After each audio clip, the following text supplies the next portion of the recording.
comme à la fois, logiquement, hein, je voulais dire qu'à la base, là, le mardi, là, cet échange que j'ai avec vous, là, c'était plus une formation. Mais donc, on a voulu peut-être partager avec un plus grand nombre de personnes pour que ça puisse aussi peut-être aider certains. Sinon, logiquement, c'est une formation que je vous donne le mardi là. Donc, c'est en tant que serviteur de Dieu. C'est quelqu'un qui veut servir Dieu. Vous voyez, non? Quelqu'un qui veut servir Dieu, cela signifie qu'il est très nécessaire que la personne comprenne ce qu'il attend par rapport à ce service-là. Comment est-ce que le responsable de ce service-là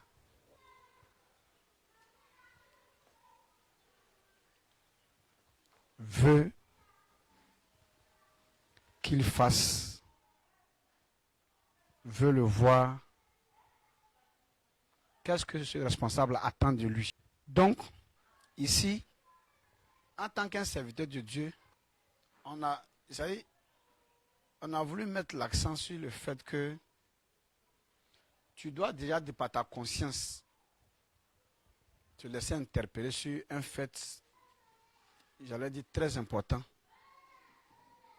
dans ce service de Dieu-là. C'est que l'objectif final de Dieu, l'objectif incontournable de Dieu par rapport à son œuvre-là, c'est que Dieu vise une seule chose, c'est le salut des âmes des hommes. Mais là, ici, je vais m'efforcer à définir le salut là, des âmes là, sur deux formes. C'est-à-dire que il y a une branche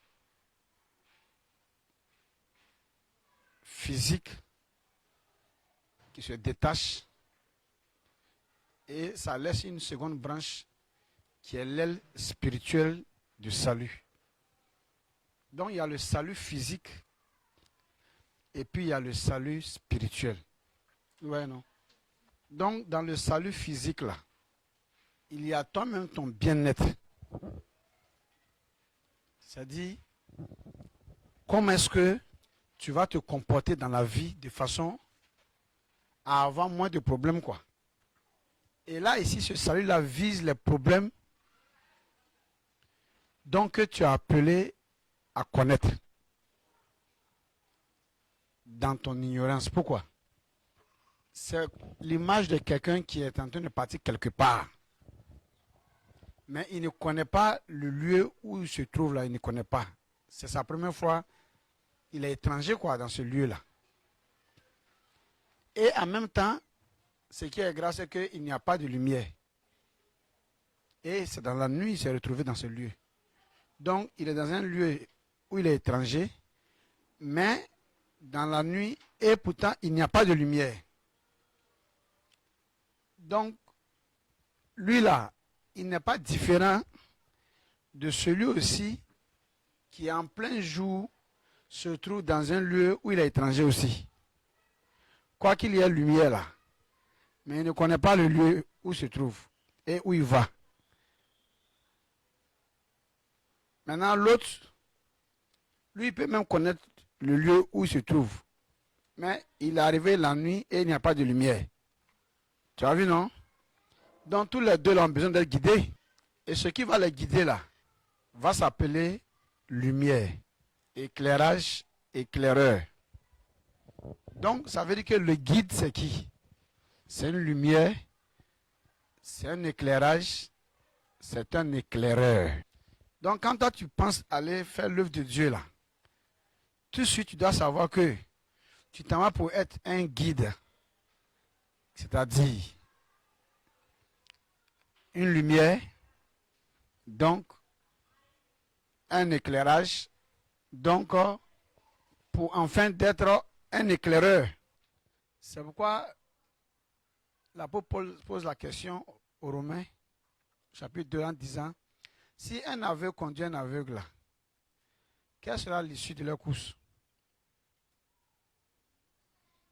Donc toi-même qui dois éclairer, si toi-même tu ne vois pas, toi-même qui dois guider, si toi-même tu ne sais pas dans quel sens tu dois partir. Donc ça veut dire que tu dois maintenant guider l'humanité ou bien les hommes de ce monde qui vont venir vers toi. Parce qu'ils ont une confiance en toi que toi tu es serviteur de Dieu là. Toi tu as le mandat de les guider là. Tu, tu, tu comptes les guider où? Sur quel chemin? Donc les guider sur le chemin de leur salut. C'est-à-dire le chemin, sur un chemin qui pourra leur donner d'être épargnés d'un certain nombre de conséquences d'une façon de marcher dans cette vie-là. Voilà l'objectif initial que Dieu assigne à toute personne appelée à être guide, à toute personne appelée à être serviteur de Dieu, donc à toute personne appelée à servir Dieu, quoi, auprès des humains. Puisque avant que Dieu t'envoie vers eux, il a dit clairement que Dieu les a tant aimés d'abord. Donc il ne va pas envoyer quelqu'un qui ne va pas les aimer comme lui. Maintenant, est-ce qu'on peut aimer quelqu'un pour lui faire du mal? Voilà. Donc c'est pourquoi chacun recherche l'amour du prochain, parce qu'il sait que si je suis avec toi et que tu m'aimes, il sait que je serai en sécurité. Mais je ne peux pas être en sécurité avec un ennemi. Donc Dieu, s'il a tant aimé, avec cet adverbe d'intensité-là, si Dieu met un bon dosage d'amour dans ce qu'il ressent envers sa création, sa créature, toi qui vas là, vers eux là, il faut te rassurer que tu vas aller manifester le même amour que si Dieu était physiquement venu sur la terre, il aurait pu manifester à leur égard. Donc quand on te voit en tant qu'un guide, en tant qu'un leader spirituel, en tant qu'un serviteur de Dieu, un homme de Dieu, logiquement le respect qu'on te donne là, c'est le respect qu'on aurait pu donner à Dieu si on l'avait vu. Donc c'est un respect que tu mérites parce que tu es à la place de Dieu. Mais est-ce que toi-même, l'individu, tu es vraiment assis à la place de Dieu en tant que le Dieu amour qui pense au bien-être de sa créature? Est-ce que toi, tu es venu penser au bien-être de la population, là, au bien-être du peuple que Dieu va envoyer vers toi là? Si toi, tu ne penses pas leur bien, si toi, tu n'as pas un grand amour pour eux, comme Dieu a un grand amour pour eux, mais là, toi, tu n'es plus à la place de Dieu, tu n'es plus le représentant de Dieu. Par conséquent, l'honneur qui t'est dû là est un honneur détourné ou volé. Parce que tu n'as pas droit à l'honneur puisque c'est pour les avoir aimés en tant que leur créateur qu'en retour, eux te donnent cet honneur-là. Or, toi, tu ne les aimes pas en tant que ceux que tu as créés. Parce que imaginez-vous une mère qui a son enfant, peu importe ce que les gens diront de l'enfant, l'amour de la mère est intact envers son enfant parce que c'est de moi qu'il est sorti. Ou bien, à plus forte raison, celui qui t'a créé. Donc, quand tu deviens serviteur de Dieu, là, ça veut dire que toi, tu t'en vas maintenant vers des gens en tant que leur créateur. Tu vois, non? Et puis eux, en tant que toi, ta créature. Donc, quand on te voit, voici l'homme de Dieu. Et puis, on sait automatiquement que si on est perdu quelque part et puis on voit venir son papa ou sa maman dans le lieu là, tout de suite on prend confiance parce qu'on sait que mon papa viendra me guider. Le voici, il arrive. Ah, ma maman arrive, elle va me montrer la route. Ça, c'est clair. Donc là, et mon créateur maintenant, s'il lui vient,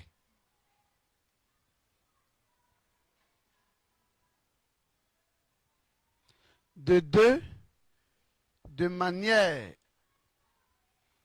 c'est-à-dire sur le plan humain, un être humain naturellement, peut être limité dans sa force, dans ses moyens.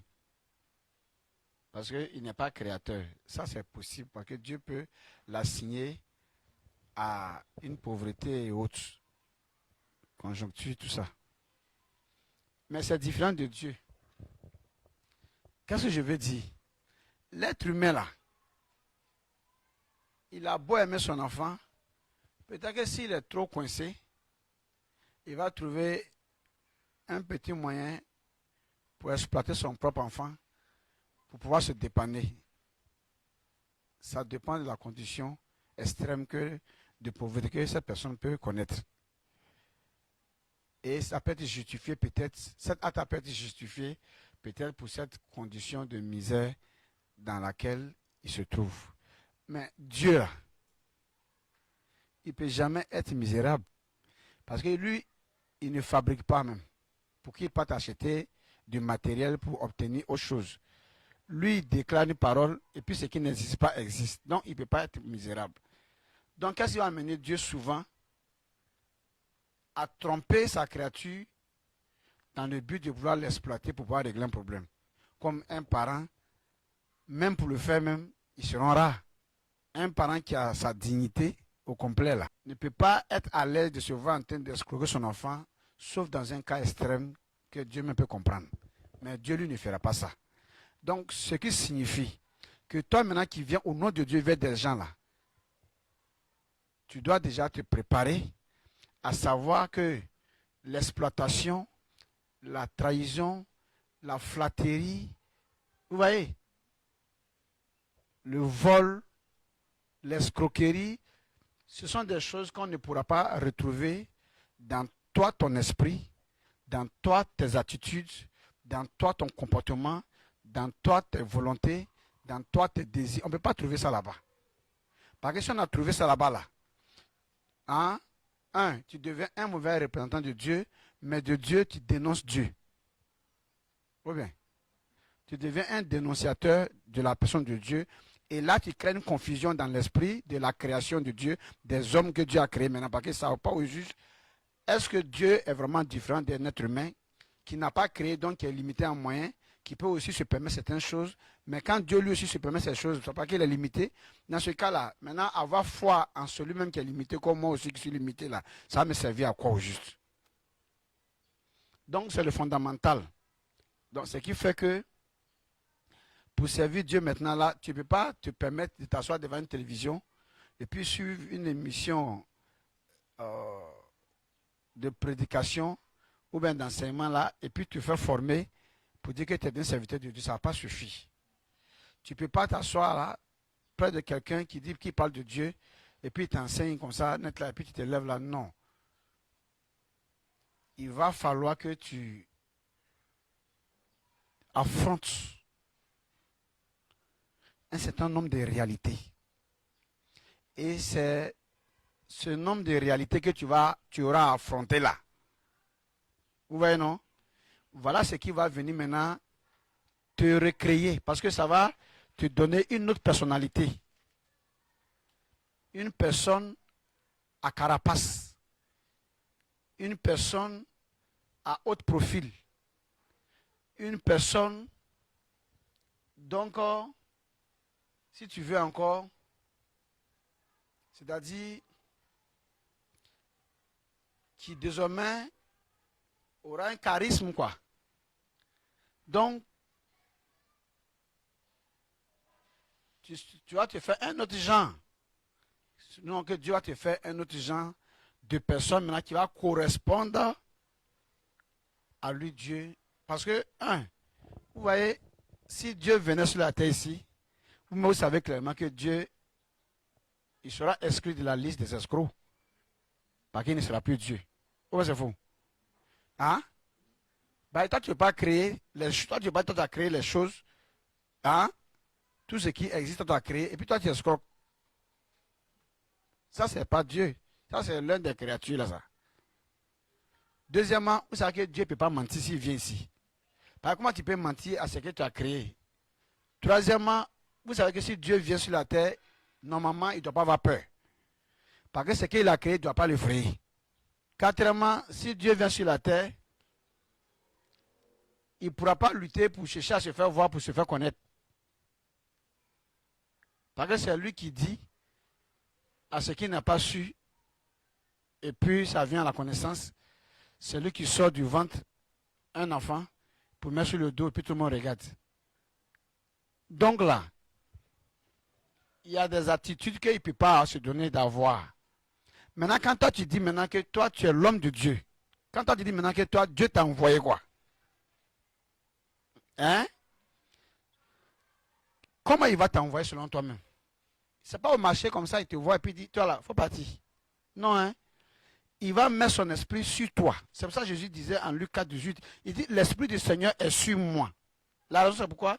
Parce qu'il m'a oint pour. Donc comme il veut t'envoyer pour le représenter dans le domaine de la délivrance, de la guérison des aveugles, de vertu des jeunes aveugles, hein, de guérison des malades, des paralytiques, le recouvrement de la vue, tu comprends? Et autres, annoncer la bonne nouvelle.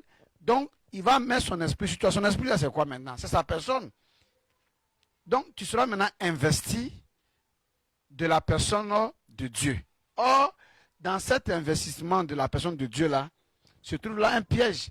Cela signifie maintenant que les vertus de Dieu, là, maintenant, se sont investies en toi.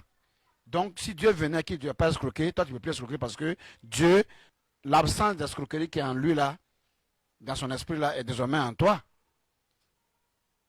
Si Dieu venait, si Dieu n'a pas peur de quelqu'un, parce que c'est lui qui a tout créé, on ne devait pas retrouver la peur en toi.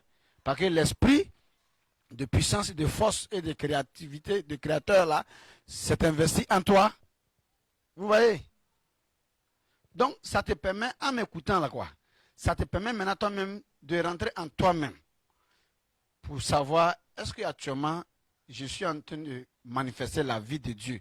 Est-ce que l'Esprit de Dieu est en moi? Parce que si l'Esprit de Dieu est en moi, mes trahisons, mes coups bas, mes mensonges, mes vols, mes escroqueries, mes exploitations, là, est-ce que ça n'a pas dû à une peur? Soit de comment je vais payer ma maison, soit de comment je vais avoir mon avenir, soit de comment je vais me faire connaître, soit de comment est-ce que je vais faire en sorte qu'on tienne compte de moi, soit de comment est-ce que, tu comprends? Donc, quand cette peur arrive, je mens pour pouvoir régler. Quand cette peur arrive, je mens pour pouvoir exploiter, escroquer pour régler. Quand cette peur commence à gagner raison de moi, donc, si la peur gagne raison de moi, pour m'amener maintenant à faire fi des vertus de Dieu qui sont censées être désormais en moi par son esprit qui est sur moi, donc j'ai déduit par là que je ne suis pas encore l'homme de Dieu là. Je peux l'avouer aux gens ou pas, mais au moins en entendant ce qu'il dit ce matin là, chacun connaît maintenant sa position. Et regardez, par exemple, ce que l'apôtre Pierre dit en 1 Pierre chapitre 2, verset 9. 1 Pierre chapitre 2, verset 9. Oui. Vous, au contraire. Il dit vous au contraire. Vous êtes une race élue. Vous êtes une race. Vous voyez, c'est pour ça qu'on va reprendre sur le verset 7 là. Bon. Non, c'est bon, mais au verset 6, c'est encore plus bon. 1 Pierre 2, verset 6. Car il est dit dans l'Écriture, voici, je mets en Sion une pierre angulaire. Il dit, voici, je mets à Sion, donc dans le pays de Dieu là, une pierre angulaire. Allons-y. Choisie. Ah, tu as vu, non? Ça dit, il y a plusieurs pierres, quoi. Mais ce qui va être choisi là, est ce qui pourra être utilisé dans l'angle. Donc, c'est choisi à dessein. Ça veut dire que déjà, la pierre étant angulaire signifie quoi ici? La pierre étant angulaire, pour être choisie, il a fallu que la pierre soit d'abord angulaire. Maintenant, pourquoi c'est une pierre angulaire qu'on choisit? Ça veut dire que de toutes les pierres là, on a besoin d'une pierre dont la forme peut être utile à l'angle dans la construction. Donc, regardez qu'on est venu prendre la pierre là à dessein. Donc, toi, quelle est la forme que toi tu as? C'est-à-dire que le caractère, le comportement que toi tu as pour faire l'œuvre de Dieu là. Pour que tu sois désigné comme une telle pierre Enfin que toi, tu crois que toi aussi, Dieu t'a vraiment choisi pour ce que toi, tu sais que tu es en train de faire dans la vie. Là.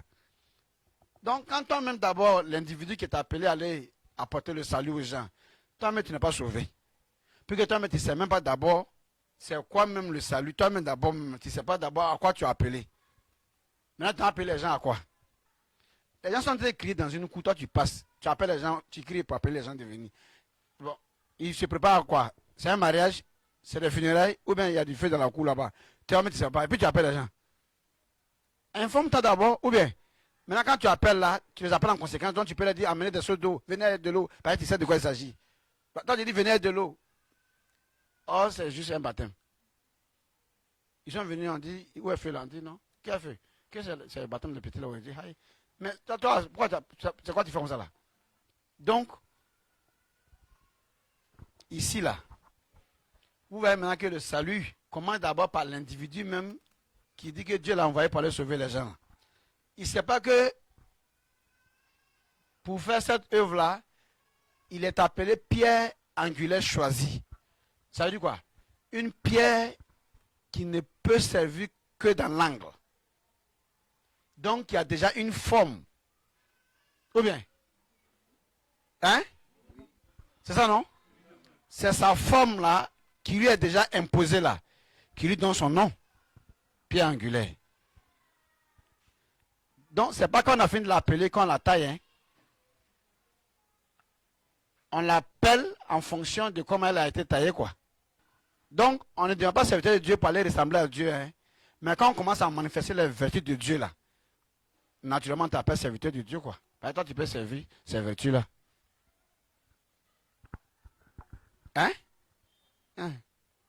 Non, tu viens dire quelque chose? Amen. Que l'honneur et la gloire reviennent à l'Éternel, le Dieu de notre papa Jean-Pierre Zongana.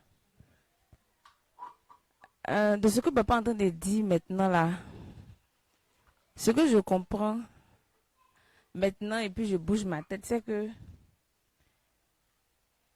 à la base, j'ai écrit dans mon cahier, j'ai mis comment reconnaître que Dieu m'a appelé. Parce qu'en intro, papa a dit que ce jour, les mardis, c'est pour une formation de ceux qui veulent servir Dieu.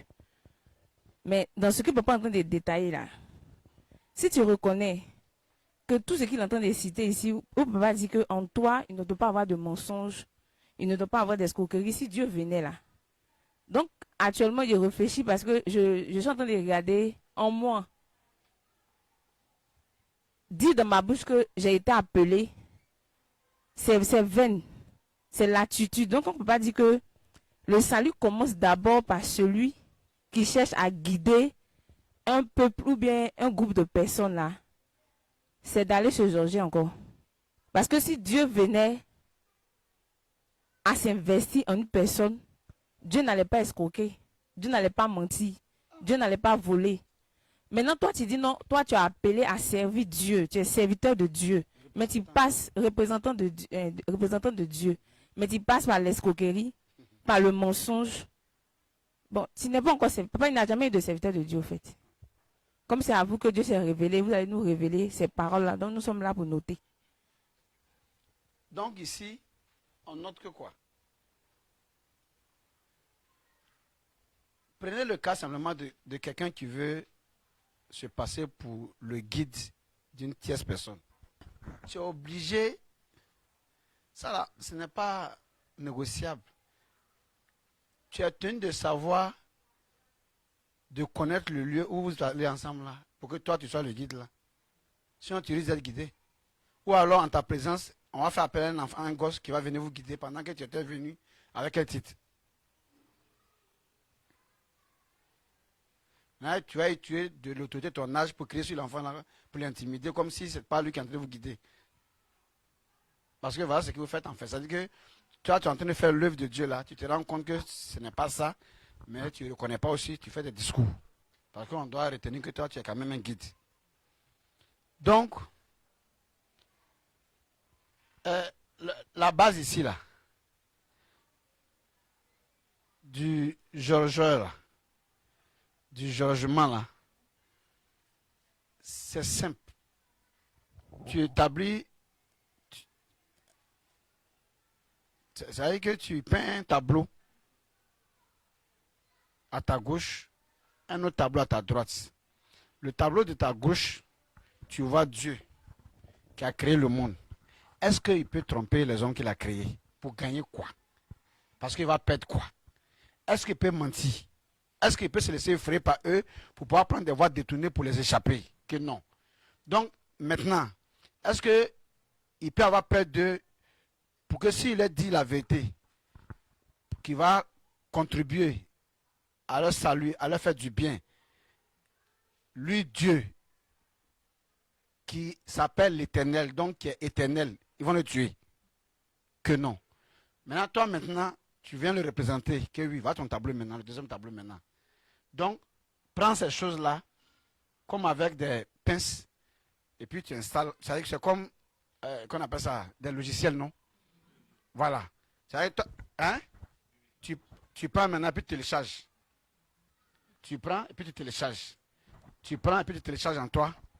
Et puis ça commence maintenant à se manifester. Donc, tu seras maintenant représentant de Dieu. Là où quelqu'un te dira que ma intention, tu te trompes. Si Dieu, lui, n'a pas peur de dire la vérité, parce que lui, il est éternel là. Mais lui n'est pas venu. C'est son esprit, la mis sur toi, qui est fait d'un corps mortel. Donc, ce n'est pas la même chose. Donc, fais attention. Je t'explique. Ce n'est pas de faire attention. Il est nécessaire que l'être humain fasse attention, mais ce n'est pas en tout temps et en toute chose que l'être humain est appelé à faire attention. Vous savez pourquoi? L'être humain est appelé à faire attention lorsqu'il est en train d'emprunter une voie mauvaise, lorsqu'il est en train de manifester un comportement nuisible, un comportement qui ne soit pas catholique, tu entends? Qui n'est pas normal, qui n'est pas bon. Là, qu'il fasse attention à lui-même. Mais quand l'être humain, par amour, veut aider, veut faire du bien, et qu'on lui dit de faire attention qu'il y a des gens qui peuvent ne pas aimer le bien, il ne faut pas t'intéresser à ça.